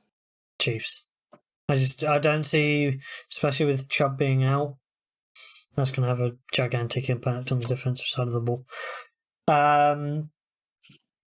Rams, Lions. Now, this is a great matchup. Mm-hmm. Matthew Stafford is coming full circle, going back into the city that made him. And firstly, he's going to get applauded when he goes out for warm-ups, but once that game starts, they're going to make as much noise to try and put him off his game. I think this is a really fun game to watch because you've got great offensive pieces on both sides of the ball, right? Mm-hmm. Both teams. You've got Cooper Kupp, you've got Nakua, you've got Kyren Williams. Good players, right? Very good players. You look at the Detroit Lions, you've got Jahmyr Gibbs, you've got David Montgomery as the two running backs. You've got Amon-Ra, who got snubbed to high heavens. What on earth was he not getting a pick for the Pro Bowl? But again, that is... Did you vote for Amon-Ra? I didn't vote for anybody. You should have voted for him. I was not in the country, so I was not paying attention to Pro Bowl voting. Okay. Funnily enough, I've actually got a story to tell you guys. I remember there was... So, where I was 5.5 hours ahead of the UK. So I was 10.5 hours ahead of Eastern Time. So, the primetime games would kick off at 6:45 a.m. their time. So when I was going for breakfast in a hotel, game was on. So I was going down to breakfast, and I was obviously on hotel Wi-Fi. I was watching Ravens play whoever it was, and this was in Agra, so the city where the Taj Mahal is, and a guy in the lift, or the elevator for our Americans, peers over and goes, "Hi, where are you from?" I was like, "I'm from the UK." And he goes, "Oh, watching the NFL. I was just checking my fantasy team this morning. It was Indian, but born in America, full American accent." I was like, "I'm talking about the NFL in a lift." The other side of the world other side of the world, yeah. It's just imagine like the reach that the NFL has kind of gone nowadays. It's reached a lot further than we thought it would. But back to this game, and then you got to look at the defensive side of the ball, right? You've got Aaron Donald one side, you've got Hutch the other side. Mm-hmm. Hutch is their marquee player in the defensive side of the ball. I think this is going to be a high-scoring affair, in my opinion. Actually, more than anything else. It should. I mean, the storylines make interesting. So the two quarterbacks that traded spots are back playing this game. Matthew Stafford back in... And they're both playing well. Yeah, they're both playing well. He's back in Detroit to try and knock off the Lions, the team that he was the franchise quarterback for so many years before he went to LA. LA will want to be the uh, they would love to be the Lions. So it's sort of like a revenge type game. It's not revenge though. There's no revenge to it. There's no animosity. It's just this has happened, and we want to see kind of how it falls. Yeah, I mean, I think Stafford's not gonna be a hated person within the stadium. He's gonna be one of the few NFL players that go back to their former team, and they, in some ways, applaud him and are very grateful. It was like, thanks, we love you, but now it's down to business, kind of thing. Exactly, like you did great for the CE, and I don't think the Lions fans are gonna put Stafford per se, but it's an interesting matchup in terms of styles in the team. The Lions have been one of the top sides this year. They lost Laporta. That's huge. That's a big key for them offensively going forward. But they have a good set. And Jahmyr Gibbs have actually surprised this year. He's had some. I've not been surprised at how well he's. Everyone knew how good he was. Dynamic he was. No, but I think in a way he's quieting some of the draft top, because think about it, as good as he is, nobody expected him to go 12th overall. That was a huge gamble to take him at that point. Because come on, like Bijan was Bijan. So you see, Jahmyr Gibbs are surprised, and it's about fit though, isn't it? Yeah, but I think going into next year, he's probably the RB1 now because of how well he's played. Do you know David Montgomery's has been a touchdown? This is going to be a high-scoring game, but I think it'll come down to, can Jared Goff play mistake-free football? And to a lesser degree, the same applies to Matthew Stafford. As in, a turnover battle might indicate which team wins this game, because, hey, we all know Amon-Ra is going to get his yards, and Puka Nacua is going to get his yards. Because Puka's it's not going to receive all the attention, because that's going to be on Cooper Kupp. But then that's why Puka can't thrive. That's what I said. That's why I was backing up that point. All right. Who do we think is going to win this one? Because this is harder to... Detroit needs to win this game. They shouldn't be playing the Rams in this game. You know what I'm talking about. Mm-hmm. They should have been the two. They should have been the 2 seed. Yep. I think they've got. This should be. You know, Jerry always leaves the brown envelope, so. So the coaching staff was like, I mean, the refs were like, Yeah, well, like, maybe. You're gonna say, well, before we. Yeah. No, I think Detroit should win this game. The Rams have been hot and cold throughout the season, but it's playoff football. Both sides are going to sort of bring their own, especially the Rams, because they know that, they have a few pieces that can cause some damage, and Stafford's going to really try and make a point now. This is personal for him. He's loved by both sides. He's loved by both sides. Don't get me wrong, but this is personal for him. Like, he wants to play really well. Why you want to play well? We didn't do bad to you. If anything, exactly. If anything, you should throw 3 pick sixes to Detroit. But this is almost like, I don't think them having to go to he'll be eternally loved. Detroit, but that's it. Might hurt. Them going to Detroit might hurt the overall team, but it's not going to hurt, because for Stafford, this is kind of like a quasi home game for him. Yeah, because he's used to Detroit. He's used to the environment. He's used to the stadium. He'll be playing in a different, out of a different locker room. Yep. True. So, patterns. He's going to have to deal with away team noise. Mm-hmm. They're not going to pack the house, so it's still going to be Detroit fans making, and they have not hosted a playoff game in how long? A long time, over 10 years. Yeah, so this is proper, like, they might, I mean, they're going to see it again, but this is huge.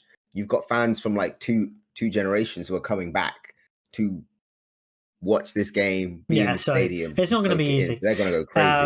In my opinion, Lions should win this game, but Sam Laporta might, the lack of him, he's got a knee contusion to bone bruise or something like that. So I assume he's out. Now, okay. Peter, I just want who you think is going to win it. I'll go with the Lions. I think Stafford will end up throwing a pick six, just to help the Lions out and thank the city for, gaining a Super Bowl with the Rams. So I'll go with the Lions. All right. Next, Eagles Bucks. Will, is your car crash of a team going to beat the Bucks? Take it away. I think we've lost. This is almost like the icing on this season, really. I think we're too much of a wounded animal to try and everything's in disarray. Do you know what I think is going to happen? Jalen Hurts has been injured all season. We've just lost our number one receiver. Basically, AJ Brown. He's hurt, man. Is he out? I don't think he's. It hasn't been declared, but I don't think he's gonna be 100% anyway, even if he's on the field. We're a one-dimensional offense. It's either going to be an RPO. Here's the thing: we've come to realize that play calling is so basic. The play calling is really bad, and we've relied so much on Smithy, Skinny Batman, and Buff Batman, AJ Brown and their talent, because they are getting open, and it's basically a two-man show on the outside. There is no depth there, so it's either going to be an RPO with Jalen Hurts keeping it.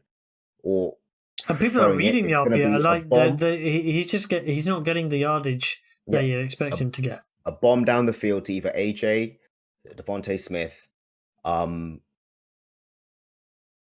Not even got it. Yeah, and that's about it. We have nothing else, so we're very one-dimensional offense, and we're not committing to running the ball either with our running backs, and they're not even healthy. So it's kind of like, with everything that's happened, defense has been exposed. Do you know what I see happening in this game? Yeah. I see you guys winning because it ruins your draft position even further, and then you lose next week. Yeah.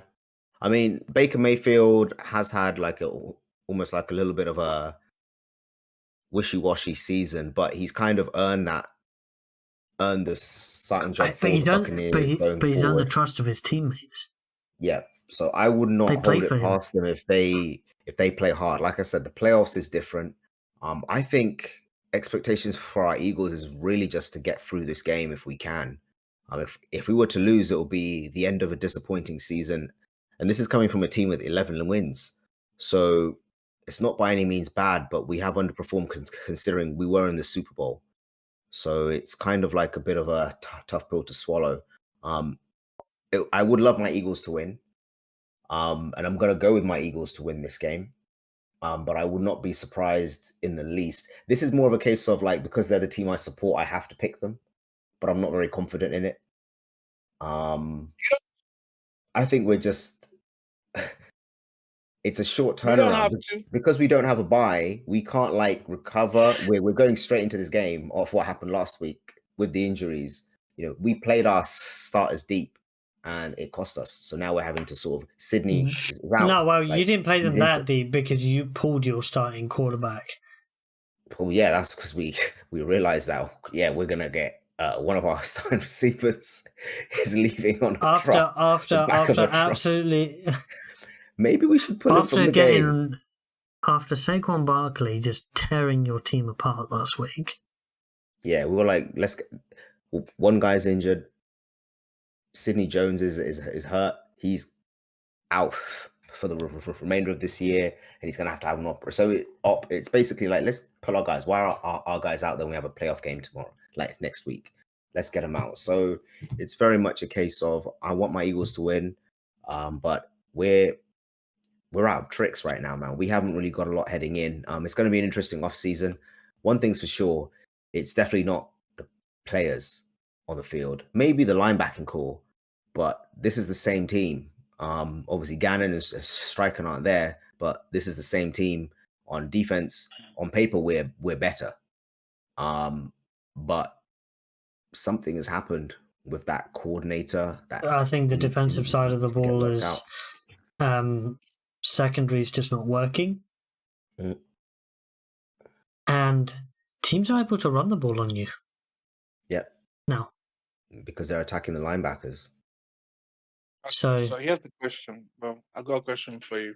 Yep. The Tampa Bay Buccaneers defense is different when Vita Vea plays. He's back for this game.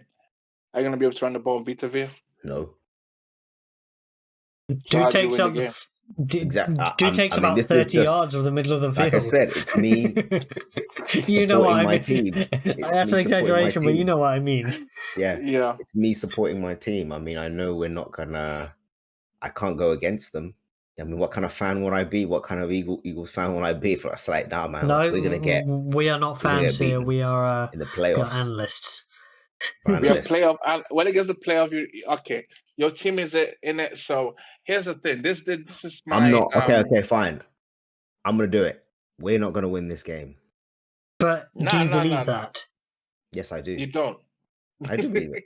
I do. Because he said he hopes that I do believe it. I hope that they win, but we're not going to win this game. We're too banged up. We can't run the ball with our own backs. And do you think we're going to run Jalen Hurts like that?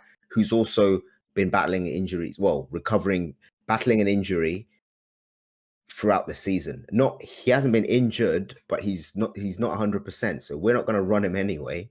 So where's this production? No, you are going to run him because you have a one-dimensional offense. That's why. Yeah, where's this production going to come from? Like, especially in the RPOs, he takes the run too many times. Yeah. Yeah. I mean, but yeah, that's true. Here's the thing. The Buccaneers probably. I'm gonna take the Bucs to win this game because just pure from the standpoint of what you're saying in terms of the injuries and also how you're free falling at this moment in time. If you somehow manage to win this game, then maybe I'll say, okay, they're starting to fix the issues. But I think it's too late in the season to fix the mountain of issues. I don't think it's relevant.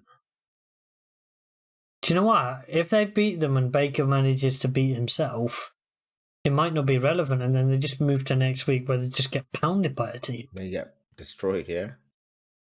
No, but what I'm saying... that's for sure. Yeah, that's true, but what I'm saying is but you never know. Like, this is why playoff football can something be very unpredictable. What if all of a sudden they start steamrolling teams again? I mean, there's been teams that have had free falls at the end of the season, only to turn it around in the playoffs. It happens. So I'm just saying, never say never. What I'm saying is Howie Roseman's gonna have an interesting off season. This is one of those where he's like, you hear that song, ding ding ding ding ding ding ding. Howie Roseman has gone up in the draft. Let's put it this way. Michael Penix, quarterback Washington. Okay, let's put it this way, right? If, say, for example, if Cowboys, Lions, and Eagles win this week, the Eagles play 49ers next week. They're not getting past that. Oh, you're getting steamrolled. Demolished. This is going to be like... Part 2. They already demolished in the regular season, didn't they? Bro, this is literally going to be like... The only way that the Eagles don't face the 49ers... If the Cowboys lose. So you need to be rooting for the Packers very hard this weekend. Oh no! If the Rams win, then yeah. So if the Rams win, they play the Eagles. If we play the 49ers, man, and the thing is, they're coming for blood, so they don't care about. No, then the Eagles will play the Cowboys.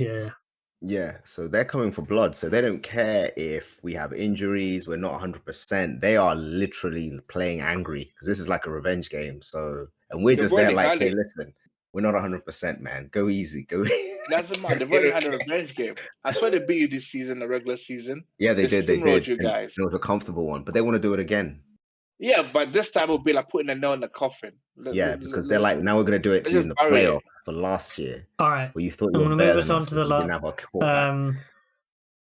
Peter, what's your prediction before I move us on to our final game? I'm going to go with the Bucs. I'm going to say I said the Eagles earlier. Eagles win this week, get trounced next. Mm. All right. From talking about one former Browns quarterback, can a Browns quarterback who's having a massive renaissance continue the fairy tale? I believe so. I think he will. Playoff Joe is back. I believe that Joe Flacco is going to the Super Bowl. I wouldn't go as far as that. Let's see how this weekend goes. No, there's a reason behind this. Because it's Playoff Joe. No, this has nothing to do with the Cleveland Browns. What has it got to do with? The Baltimore Ravens. Him beating the Baltimore Ravens in the AFC Championship game. And then going on and winning, going into the Super Bowl and bringing a chip to Cleveland and getting his second Super Bowl ring. Hey, that would be an for the outstanding memes, story. Purely for the memes. That would be an outstanding story. If that was to happen, right, Joe Flacco is a Hall of Famer. No questions on that. Yeah, if he wins it, he's a Hall of Famer. He can't be, and this is why I say he can't be. He can't have 2 blue periods at the end of seasons to become a Hall of Famer in his career. That's just not how it. Like, he hasn't got the same, and he has not had the same level of play that Eli Manning had. He's not even on the same tier. Yeah, but it's playoff football. Listen, Eli Manning was throwing interceptions, was leading interception charges in regular seasons, okay? Joe Flacco has had a career that is very similar to Kurt Warner. Kurt Warner, had that great early tenure of his career with the Rams, won a Super Bowl, won an MVP, disappeared off, come back. And then he went off the face of the earth. People thought he was done. And then he had it with you guys. He didn't even know he was in the league. He was with the Jets. To the Cardinals in the Super Bowl in 2008. And that sort of solidified his Hall of Fame candidacy. So if Flacco, let's say in this playoff series, right, he has a playoff series similar to what he had with Baltimore, where he has 11 touchdowns, 0 INTs or something like that. We know who the most important player on that team is, though. Mm. And he doesn't play offense. Yeah. Yes, and he's gonna come to play in the playoffs. Like he's one of those elite blue chip players. How many games has Joe started this season? 2? With Joe Flacco? Yeah. Played about 5 games, I think. 5 games. Okay, so there's enough tape on him. But it's still, like I said, it's a different offense with him there. It's a different offense with him there altogether. Flacco has had 5 games, 13 touchdowns and 8 interceptions. Okay, I know playoff football is different, right? Let me bring back to this relevancy, right? So, did you know that Browns and the Texans have already played in the regular season, whereby the Browns beat the Texans 36-22? They absolutely still, but this was in Cleveland, right? And now Cleveland is going to travel to. Yeah, because they have to travel to Houston, right? And that game, CJ Stroud didn't play. It was one of the games that he was concussed for, and he didn't play. So CJ Stroud is coming back to play this game. I give the edge to the Rams because Amari Cooper went up for 265 yards. You mean that game. The Browns? Do you say you give him? Hey, I give the edge to the Browns. That's what I meant. Primarily the reason why I give the edge to the Browns is because the Browns defense. I think the Browns have had one of the top 10 defenses in the NFL this season. They've been a tough defense to play against, primarily because Myles Garrett. They've got great players, great linebacking core anchored by Jeremiah Owusu-Koramoah, my country-mate, doing a fantastic job with the Cleveland Browns on their defense in the linebacker level. Their secondary is also opportunistic as well. And Flacco has been playing well since he came back. And going into even 2024, if Flacco continues to play the way he's playing, I don't think Deshaun gets his job back. If Amari has one of those, if Amari has one of those games, it's a wrap. Yeah, it is. And guess what? Here's the it's so weird, right? I feel like Amari's in a bit of a tight spot in the sense that he likes Deshaun Watson, but Amari Cooper is loving Joe Flacco. Yeah, because he and Flacco immediately hit it off. And Joe doesn't have anything to lose. Yeah. Yep. He seems like, regardless of what happens, he's content. Like, he's not trying to overshadow anyone. He's not actually going for anyone's job. He's literally saying, look, I'm just happy to be here and be able to play football. Don't worry about it. I'm not trying to play for a contract. I'm not, you know what I mean? This is, and this is already something special for me. He's thrown for over 300 yards the last 4 games that he's played. Yeah. He didn't play week 18. Yeah. But let's not. And this is meant to be a run-fest offense. Yeah. Yeah. And they can do it both ways. Now, let's not neglect CJ Stroud's rookie. Exactly. He's proven he has that moxie. He's been in championship games. He understands that mentality. So this isn't really going to necessarily phase him from that standpoint. But this is his first NFL playoff game. Second. Also, one of the players that's benefited greatly with Joe Flacco is Chief David Njoku. Yeah. He's now made his first Pro Bowl since Flacco came to the Browns. Yeah. Right. Now, when you say championship game, that's collegiate level. This is NFL. Did you see the what was it? It was around Christmas time. The image. Oh yeah. I saw it. That meme. He's like, they're putting him by the fireplace. The meme of their players. They put him by the fire, and then Joku commented, "Guys, come on, man! Don't put me by the fire." Remember earlier in the season when he suffered those burns, and now they put him next to the fire. Don't put me in the fireplace, please. Joku, like, not the fireplace. Come on, man. Not the fireplace. But the social media department did well on that. Now, Nico Collins has had a great season for the Texans. He has been outstanding. Nearly 1,300 yards, 8 touchdowns. This is a tricky one. I want the Cleveland Browns to win this one. The Cleveland Browns are the favourites. It's not expected to be a high-scoring game because both defenses are pretty mean generally. They are. Will Anderson is starting to perform better towards the end of the season, and we'll see how. But he has been in and out of games because he did leave the game last week. But here's the thing, though. Are the Texans ready? I think next season is when we would definitely see them arrive. Next season the Texans will take their true place as number 2 in the AFC South. So, because Richards is coming back with vengeance. Exactly. No, but on the road though, like last week, I wonder how the game would have went if Richards had played. I think maybe you guys would have had an edge. We win that game. Yeah, because but here's the with CJ, fantastic rookie year, offensive rookie of the year, and I just want to see how he performs because postseason football, the pressure is going to be up. Players are going to step up how they play, especially with how Garrett's going to be in a playoff game. And I feel like Myles Garrett is going to come, and I have a feeling that he might produce his best, playoff performance, like getting 2 or 3 sacks in this game, and maybe go off, and he could easily wreck the game big time. So the biggest matchup in this game is not even quarterback wide receiver, is Larry Tunsil versus Myles Garrett. It's Myles Garrett every time Myles Garrett rushes from that right hand side. But then also, I'll probably say whoever Houston's right tackle is, and Larry Tunsil versus Myles Garrett is a key matchup to this game. Could they block Myles Garrett? Because here's the thing. On the defensive side, the advantage that pass rushers get is that I can flip to the other side. The left tackle can't. Exactly.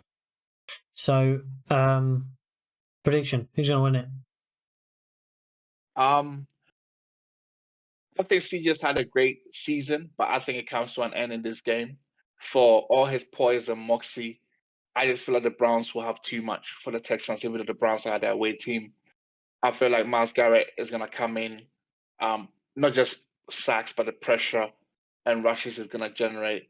I feel Joe Flacco and Amari Cooper would also play loose because, like you pointed out earlier, Joe Flacco's got nothing to lose. He wasn't expected to perform this high level, but he has. And I think Kevin Stefanski, I think the Browns will try and lean on their run game more going on the road.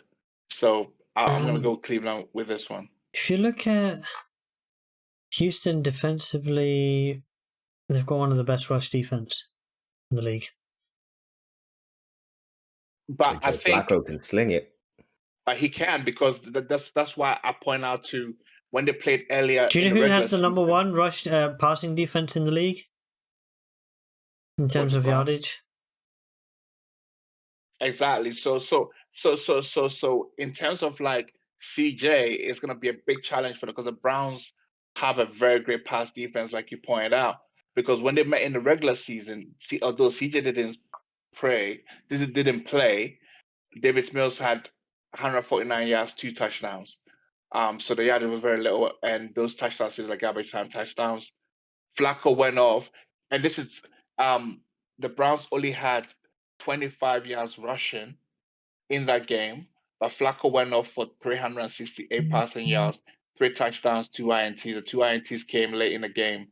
So Flacco has proven that he can't do it without much of a running game in this Browns. Exactly. Browns for me. Well, I'm gonna go with the Browns. It's a clean sweep. You're not even showing CJ any love, but all your praise of CJ will come on now. Yeah, no, I mean, I don't think that the team as a whole is ready, not yet. But like, I wouldn't surprise me if they put up a good fight, maybe even an upset. But I just don't think any of this really phases Joe. So I think whatever they do on defense isn't really going to phase him. Like, he's seen a lot. He's played.